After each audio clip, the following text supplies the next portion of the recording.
Now, I realise this is probably quite a small subsection of you, but attention anybody who subscribes to the channel, owns an Xbox One, but doesn't yet own FIFA 17. I'm currently doing a giveaway. Long story short, I bought a new Xbox and it came with a copy of FIFA 17 and a 1-month trial to EA Access. I don't need either of those, so I'm going to give them away to one of you lot. All you have to do to enter is follow the link down in the description to this video and confirm you subscribe to the channel, and then this time next week roughly I'll draw a winner, send you your codes, and you'll get a 1-month trial of EA Access and a copy of FIFA 17 on the Xbox One.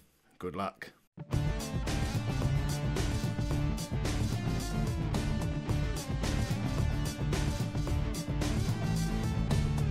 Hello and welcome to Season 21, Episode 5 of Non-League to Legend. I'm Kev, and coming up on today's episode, we're away against Chelsea and then at home against Sunderland, both in the Premier League. Since you were last with me, form has been fine.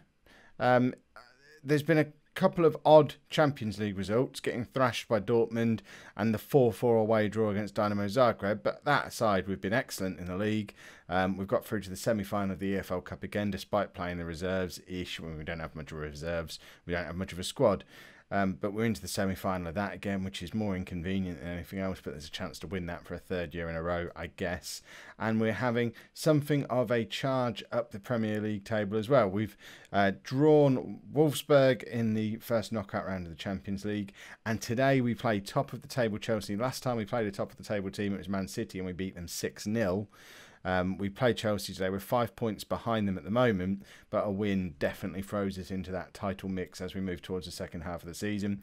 Iribarren is still in ridiculous form, but interestingly, Michael Vendrig is now the second highest rated player in the Premier League. He's snuck his way back into the team as a result of a knock to Liam Wells, and is now second both for average rating and assists. So Vendrig is finally coming good, and we're finally starting to see this front three that I've been so excited about for so long playing well together. Look at those average ratings for the last 5 games. Those two in particular, both Iribarren and Vendrig averaging over an 8. I knew if I persisted with playing them both together as complete forwards for long enough, it would work eventually.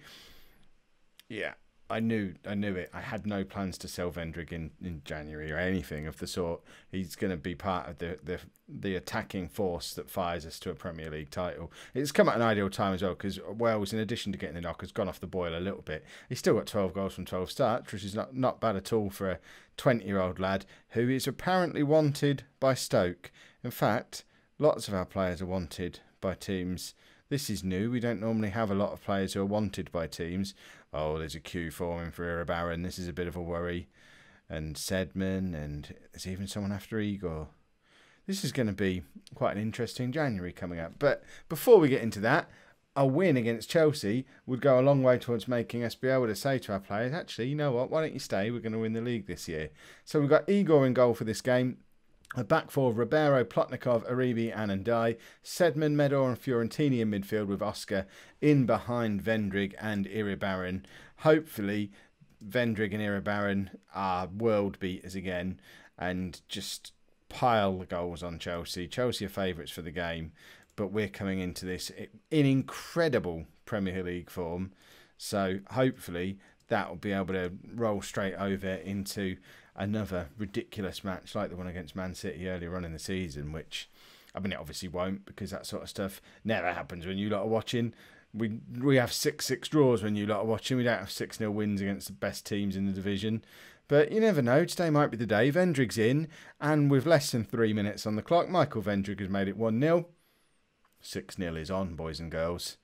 And there you go. There's proof that Michael Vendrig has decided he's a footballer again after his season and a half of injuries and sulking. He actually looks like a proper world beater again. And if we can get to the point where Vendrig and Iribarren are the 2 best strikers in the league again, and we've got Liam Wells as the best young striker in the league, poor old James Burgess, paid £30 million for him. He's going to need to become a midfield player if he wants to get anywhere near this team. Iribarren's in now, less than 10 minutes on the clock. It's Tottenham 2, Chelsea 0. Ruben Iribarren has just scored his 31st goal of the season. It's the 17th of December. Let me know down in the comments how many goals Iribarren's going to score this season. I I am terrified to think what this man is going to be like when he's 27, because he's not even close to his peak yet, and he's got 30 goals before Christmas, 30 plus goals well before Christmas. I mean, I've never seen the likes of this in Football Manager ever, and he's just missed. He could have made it 3-0 before the 17th minute of the match against top of the table Chelsea. This isn't a dodgy championship team we're playing in the EFL Cup. Chelsea haven't even had a shot in that first half hour, and we're already 2-0 up and have missed a sitter to make it 3. Fiorentini, Oscar, the front three, THs and me, not a good combination. But our front three, I said it would become the best in the world. Today it looks like the best in the world. This is just a bit special to watch. A few years ago, my beloved Peterborough United had the 3 finest attacking players in the history of our club, and they were known as the Holy Trinity. Aaron McLean, Craig McCall-Smith, George Boyd. I think I never thought this would happen.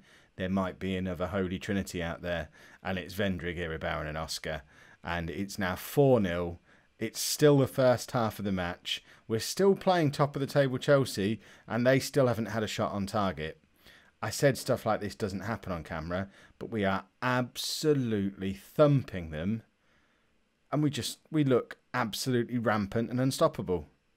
This is awesome. Iribarren now to make it 5. But Cannon's back off the post. Poor old Festus in goal for Chelsea. Oh, he doesn't know what's hit him. If everything stays like this, and surely we can't throw the game away from here, we're only 2 points away from top of the table, heading into that Christmas period. I don't know whether that was a save from Igor or it bounced back off the post, but whatever it was, it's still 4-0. Fiorentini's got 3 assists in that first half. Vendrig scored 2, made 1. Can't believe that there was ever a plan in place to sell him in January. Unless that's why, perhaps he heard me and he's now trying to play up for a move. But how do we sell him when he's back in the form of his life again? He's as good as he was 2 years ago. I don't understand how you get him to stay in form for any decent amount of time. We got a full season out of him before. If we can get half a season out of him this time, it will be enough for us to win the league probably. So it won't be a disaster if he just has a good season and a half in 5 years at the club. But it would be nice to have him playing this well all the time. It's not as if we're changing anything about the way we play. We're playing him in the same role every game. But for whatever reason, he's just decided now's the time he's going to start being awesome again. And he could have just got his hat-trick. We've had 5 clear-cut chances today. If anything, we're being a little bit wasteful in front of goal, and we've scored 4 goals against the best team in the league. I'm going to keep mentioning the fact that Chelsea are top of the league. They're the best team in the division, and we're making them look very ordinary. We did it to Man City already. Vendrig has got his hat-trick now. It's his 11th for the season. Iribarren lays it on for Vendrig, and dare I start calling them the Holy Trinity. It's not time yet. They've got to win something for us first. The Europa League and the EFL Cup, nonsense. If we can win a Premier League or a Champions League with these 3 players firing the way they are at the moment, then they earn that name. Right, Plotnikov can come off. We'll bring Owusu on, give him a little bit of game time. He's actually played a few more games recently. He's still probably never going to be good enough to play for us consistently, but he's the 4th best centre-back at the club. He's playing certainly a few cup games, getting a few appearances here and there, and a game like this against Chelsea is going to do him the world of good. And again, as is usual, Burgess comes on for 20 minutes playing in midfield because he's looking at this front 3, and Liam Wells sat there on the bench looking for someone to slap, and he's thinking, well, never going to get in this team up front, am I? I'm a midfielder now. Can't believe anyone ever thought I was a striker. The silly bears. Right, we're going to bring Francis on for Ribeiro. Stick and die over to left back. And again, Khalid Francis, or Khalid, how do you say his name? He's playing a few games recently as well. If we have a look at him, he's already played a couple of games in the Premier League and again in the Cup in Europe. He's one who does have the potential to potentially be a regular squad member, not necessarily week in, week out starter, but part of this squad on a regular basis. So getting games into him is important. And Oscar's just scored a beauty, and it's 6-1. I mean, To be fair, when I said it wouldn't happen with you lot watching, it didn't. We did concede a goal, so it's not 6-0. But we've now beaten Man City 6-0 and Chelsea 6-1. I mean, surely we should be winning the league this year. On our day, we are so much better than every other team in this division. But, as we've shown in the Champions League, if we try and rotate even just a little bit because our squad is so small, or if any of the stars are slightly off their game, we can concede 4 goals against Dynamo Zagreb. So, yes, we're a really good team on our day, but with our squad the size it is, and consistency being as fickle as it is, then we just need to have enough of our days between now and the end of the season to be able to win something. But that was awesome. Well, this is a potential disaster. Jesper, please convince him to stay. Yes. Did it work? No, it didn't. Now I'll try and persuade him myself. They're not a bigger club. No, what will it take to keep you to win the Champions League? Should we promise we'll do it this season? We've got to. Yeah, we'll do it this season. We're going to win the Champions League and we're going to do it because we need to keep Ruben. Ziyech in for Fiorentina is the only change for the Sunderland game. I have just realised that Ndai is off in the African Nations Cup, or African Cup of Nations. I always get it the wrong way around. In like 2 weeks' time, and last time he went, he was away for 6 weeks because Senegal won it, I believe. So Khalid Francis might be getting a run of games in the first team a little bit sooner than planned, because with Eriksen still injured and out for another 5 to 7 weeks, so the entire time Ndai is away, the option to play Eriksen at right back isn't there. Francis is going to get some game time. Unless, is there a way to withdraw Ndai from the cup, because we kind of need him. We're just resting Fiorentina. Ziyech wants to play more regularly. Ziyech is a player who I'm toying with just putting some feelers out to see how much money we can get for him.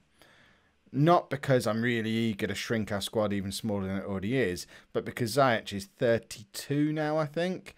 And if we can get, I don't know, 30 or 40 million pounds for him, I don't know if that's realistic, but if we can, that's money that we could then reinvest in maybe 2 or 3 young players again, and keep forcing the money back into youngsters, because it seems to be working really well. It's completely different from what we did when we first arrived at Tottenham, where we tried to buy a team that was already good enough.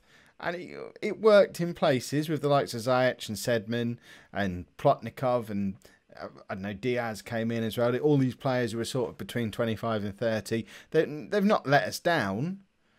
But the youngsters who've come in the 2 seasons since that initial splurge have been so much better, and they keep getting better. So my instinct is to keep investing in youth, but I don't want to get to the point where we've imbalanced the squad completely and we don't have enough experience around. I don't really know how the game treats experience. For example, Iribarren, Oscar, these players, they must have played over 200 games each between them in their career now. Does that count as experience? Or does the fact that they're still under 23s, does that mean they're inexperienced? I need to know how the game deals with it, because 32 goals now for Iribarren. In anybody's book, that man's probably, I mean, he must just be close to 200 league goals, never mind 200 appearances. He's not inexperienced, but he is still very young. And if we have a whole team of players who were under 25, even if they've played hundreds of league games, is that going to cost us from not having the experience in there? I mean, we're a long way from that point yet. We've still got a number of older, more experienced players like Sedman, like Ziyech, like not very many more. Vendrig, I guess, is 26 now, I think. Igor and Diaz, depending on which one we have in goal. Plotnikov and Eriksen and Ndai. There's plenty. We've got plenty of experience throughout the squad. Medor, of course, who's in the team today. Oscar makes it 3. We're rampant again, everybody. This I don't remember what our highest scoring episode has ever been, but we're up to 9 goals now on the episode. Can anyone remember a time where we've scored more than 9? Obviously, there's been times where there's been more than 9 goals.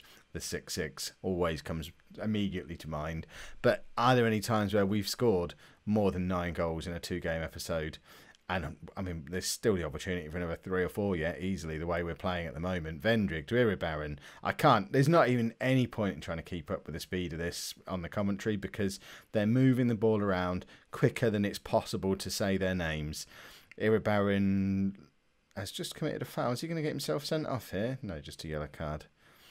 I'm impressed with the response Iribarren's had today, picking up a couple of goals. I was a little bit worried that if his head has been turned by Dortmund, we'd have the similar situation to what we had with Vendrick for most of last season, where he was good enough but didn't want to play for us and was just rubbish because of it.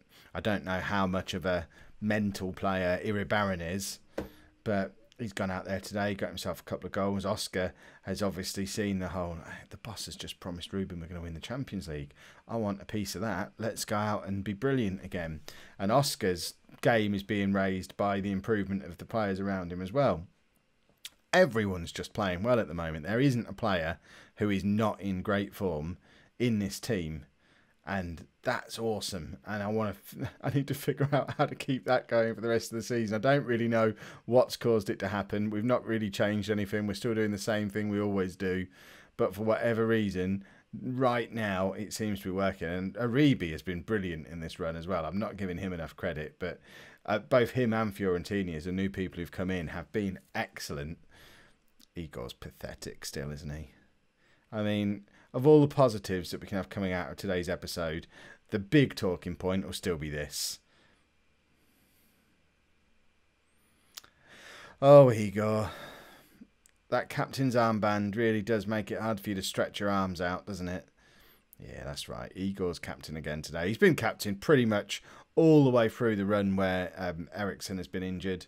Because why not? He's Brazil's captain. Why can't he be Tottenham captain? I mean, to be honest, I'm saying I don't know what's changed. The one thing that's changed is Igor has been captain.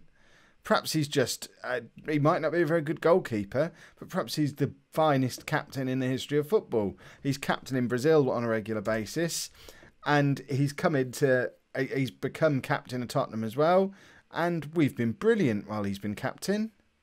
Tell me that's not the reason. Hold on, let's have a look at him. We'll have a look at him in a minute when we can actually click on him properly. I know influence and work rate and stuff, they're the things that you look for in a captain, aren't they? Full disclosure, when it does that thing at the start of the season, it recommends who I should have as captain. I almost always just do what it tells me to do on there. And I think Igor came up as a recommendation for vice captain maybe a year, 2 years ago, when, what's his face, the English defender whose name I can never remember, left. So, Igor has influence. I don't even know where it is. Where's influence? Does that not show up on here anymore? Why can't I see the word influence? It's in alphabetical order. I should be able to see it. Apparently it doesn't exist anymore. I'm sure that is a measure that used to be on the screen. I'm so very confused. Is that on normal players? Is it just on goalkeepers you can't see that? No. So what have they... This is how out of touch I am with the stats. I never, ever look at them. But the important thing is he's good at mental, he's good at communication. So I guess that's what it is. I'm sure influence used to be on there. Or am I just thinking back to my days when I used to do the research for the game? Is that one of the hidden stats that we're not supposed to know about? I'm so confused. What does it take into account on that thing at the start of the season then? Mind officially blown. When did they take influence away? Let me know down in the comments. Probably just making it up. It's 11 o'clock at night. There's every chance I'm just making it up and it's never even existed. I'm probably thinking of a different game. We conceded a goal just then, by the way, which was a little bit unfortunate. Takes some of the shine off of it. Super captain Igor conceding goals against Sunderland. Or Sunderland are having a not disastrous season. They're hovering around the mid-table, which for them is incredibly good. We're all familiar with Sunderland's work. It's not been a massively different story throughout 20 seasons of this save. So for them to be up and around mid-table at the halfway point, they'll be rather pleased with that. hopefully us giving them a sound spanking at home isn't going to dent their hopes of a mid-table finish too much. Although, to be fair, they're really getting back into this game in the early stages of this second half. Igor's just pulled off a good save. We've had 7 clear-cut chances in this match. Again, just like in the Chelsea game, you could argue, despite the fact that we've scored 5 goals, we've actually been a little bit wasteful in front of goal again. It's ridiculous, the amount of chances we're creating at the moment. 22 shots, 15 of them on target. It's mad, the amount of chances this team is producing at the moment. Right, we're going to give Francis some game time because he's going to have to be playing regularly soon. And why not bring a Wooster on at left back? We're so threadbare in defence, there's every chance he'll have to play there sooner or later. So let's give him a bit of game time there. The 2 youngsters at full back, that's what we need when we come under the cosh a little bit. But E05, we've got 2 kids on at the back. Best make it a 4-goal lead, then 3 goals is not enough. Oscar's got a hat-trick too, why not grab my own? Vendrig hasn't really turned up today, but hasn't needed to, because the 2 players around him have both got hat-tricks. And, I mean, that'll do. I guess we can live with that. 6 goals out of our front 3, which I still can't pronounce properly. It's not a difficult sentence. I don't know why I can't do it. But Sunderland coming at us again. Medor with their challenge. Who said Medor's not an awesome defensive midfield player? Because he is. Worth every penny of that £50 million we spent a few years ago. Can't believe we were able to spend 50. But imagine having £50 million to spend this January. Not even. We've got nothing. We've got no wage budget, no spensies. We're £100 million in debt. How things have changed. Igor, you are so bad at goalkeeping. Just be lucky that you're such a great captain. Right, we haven't got any more defenders to bring on, so I think what I will probably do is get Liam Wells into the game. In fact, let's not bring him on for Vendrig. E05's on a yellow card. He's already got his hat-trick. We'll give Wells 10 minutes just so he doesn't forget that he was my hero like yesterday or the day before until Vendrig woke up again. So we need to keep Wells match fit because there's going to be a time come again where we're going to need to use him some more, and it's 6-4 now, and I'm getting horrible flashbacks to things that have happened in the past that I don't really wish to discuss. I shouldn't have brought 2 kids on at fullback. Igor collects. I mean, that's why he's the captain. He can't keep goal properly, but he's just collected a throw-in really comfortably, and that inspires the team around him. Right, Francis with the cross. It's very, very poor, and we could do with another couple of goals here just to settle my nerves a little bit. If Sunderland score again now, I'm going to have to... Oh, my God.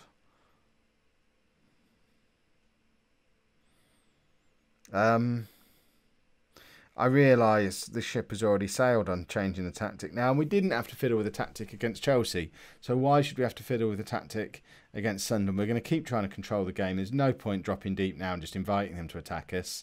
I think the learning point from this is don't play the kids at full-back. Aribi, just launch it clear. This is far more nervy than the last minute of this game should be when we've scored 6 goals away from home. We really desperately need to grab a 7th now because Sunderland are coming at us again. Just kick them. Right, Wells is through. He's not through at all. He's not E05. That doesn't count as through for him. And Sunderland are in. And oh my God, it's happened again.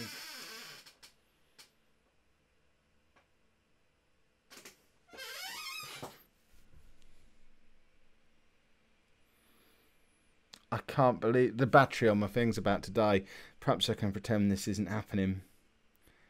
I just cannot believe that has happened again.